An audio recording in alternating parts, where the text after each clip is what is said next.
भारत और पाकिस्तान की राजनीतिक संबंधों में चाहे जितने भी तल्खी हो, दोनों देशों के बीच पारिवारिक और सांस्कृतिक रिश्ते समय समय पर पनपते रहे हैं।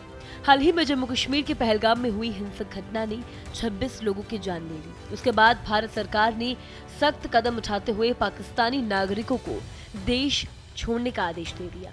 इस फैसले का असर कहीं न कहीं उन महिलाओं पर भी पड़ा जो अपने भारतीय पतियों और बच्चों के साथ भारत में रह रही। इस स्थिति ने बड़ा सवाल खड़ा कर दिया है कि आखिर क्यों पाकिस्तानी महिलाएं जो है वो हिंदुस्तानी दुल्हा चाहती है, हिंदुस्तानी पुरुषों की तलाश करती है। पाकिस्तान के प्रधानमंत्री शहबाज शरीफ के सामने अब एक अनोखी चुनौती खड़ी हो गई है, जो किसी राजनीतिक या आर्थिक मुद्दे से नहीं बल्कि पाकिस्तानी युवतियों के बढ़ते भारत प्रेम से जुड़ी है। हाल ही में कई पाकिस्तानी लड़कियों ने सोशल मीडिया और सार्वजनिक मंचों पर खुलकर ये कहा था कि भारतीय लड़कों से शादी वो करना चाहती है। कोई आगरा में घर बसाना चाहती है तो कोई दिल्ली में अपना घर बसाना चाहती है।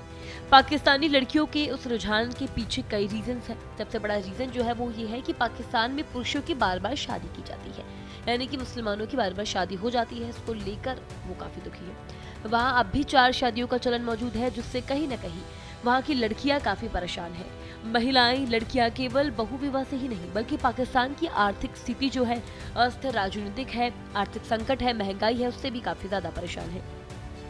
वहाँ रोजगार के अवसर सीमित है, लिमिटेशन है, सामाजिक आजादी भी सख्त दायरे में बंधी हुई है। वे पाकिस्तान की लड़कियां भारत को एक स्टेबल देश, खुले विचारों वाला और महिलाओं के अधिकारों का सम्मान करने वाला देश मानती है। भारतीय पुरुष उन्हें शिक्षित, जिम्मेदार लगते हैं। साथ ही भारत में 2 बार शादी का चलन नहीं है और महिलाओं को सामाजिक और कानूनी सुरक्षा प्राप्त होती है। यही वजह है कि अब पाकिस्तान की कई लड़कियां, कई महिलाएं भारतीय जीवन साथी की इच्छा जो है वो जाहिर करती है। इस ट्रेंड ने कहीं न कहीं पाकिस्तान के रूढ़िवादी समाज में चिंता और गुस्से की लहर दौड़ा दी। कट्टरपंथी गुट इसे इस्लामिक परंपराओं और पाकिस्तानी संस्कृति के खिलाफ बता रही है।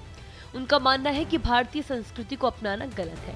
लेकिन देखिए, इन सब के बीच अब सवाल जो है वो ये उठता है कि क्या लड़कियों की आजादी और बेहतर जीवन की चाहत को दबाया जाना चाहिए या समाज को आत्ममंथन करना चाहिए। फिलहाल इस खबर में इतना ही। इसी तरह की और खबरें देखने के लिए देखते रहिए भारत एक्सप्रेस।